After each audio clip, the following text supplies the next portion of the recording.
ಗಂಡನ ಮನೆಗೆ ಎಂಟ್ರಿ ಕೊಟ್ಟಾಯ್ತು ಭಾಗ್ಯ. ಹೌದು, ಆದಿ ಮತ್ತೆ ಭಾಗ್ಯ ಮದುವೆ ಆಗುತ್ತೆ. ಭಾಗ್ಯದು ಮರು ಮದುವೆ ಇದಾಗಿರುತ್ತೆ. ಸೊ ಒಟ್ಟಾರೆ ತಾಂಡವನ ಬಿಟ್ಟು ಇದೀಗ ಭಾಗ್ಯ ಮದುವೆ ಆಗಿದ್ದು, ಮಕ್ಕಳು ಅಂದ್ರೆ ಅದು ಮಗಳು ಬೇಡ ಅಂದ್ರು ಕೂಡ ಭಾಗ್ಯ ಮದುವೆ ಆಗಕ್ಕೆ ಮುಂದಾಗ್ತಾರೆ. ಯಾಕಂದ್ರೆ ಇವರಿಬ್ರು ಸಹ ಈಗ ಇಷ್ಟಪಟ್ಟಿದ್ರು, ಒಂದಾದ್ರು. ಅದೇ ರೀತಿ ತುಂಬಾ ಚೆನ್ನಾಗಿ ನೋಡ್ಕೊಳ್ಳುವುದಾಗಿ ಆದಿ ಕೂಡ ಮಾತನ್ನ ಸಹ ಕೊಟ್ಟಿದ್ದಾರೆ. ಅದೇ ರೀತಿ ಮನೆಗೆ ಬರ್ತಾರೆ, ಅನ್ಯೋನ್ಯವಾಗಿದ್ದಾರೆ ಅಂತ ಹೇಳ್ಬೋದು. ಜನರಿಗೂ ಕೂಡ ಖುಷಿ ಆಯ್ತು. ಉತ್ತಮವಾದಂತ TRP ಸಹ ಇದೆ.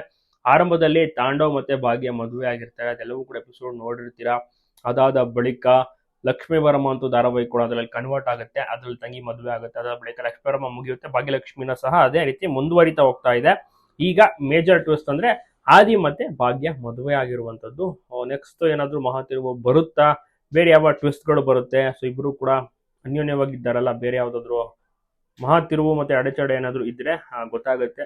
ಧಾರಾವಾಹಿ ಅಂತೂ ತುಂಬಾ ಚೆನ್ನಾಗಿ ಬರ್ತಾ ಇದೆ. ಮತ್ತೆ ಸುಷ್ಮಾ ಅವರ ನಟನೆ ಅಂತೂ ತುಂಬಾ ಚೆನ್ನಾಗಿದೆ. ಸುಷ್ಮಾ ಅವರು ಅಂದ್ರೆ ಭಾಗ್ಯ ಪಾತ್ರವನ್ನ ಮಾಡ್ತಿದಾರಲ್ಲ, ಸೊ ಅವರು ಅತ್ಯುತ್ತಮವಾದಂತ ನಟಿ ಅಂತಾನೆ ಹೇಳ್ಬೋದು. ಇನ್ನು ಹರೀಶ್ ಅವರು ಕೂಡ ಸೂಪರ್ ಆಗಿ ಆದಿ ಪಾತ್ರವನ್ನ ನಿಭಾಯಿಸ್ತಾ ಇದ್ದಾರೆ.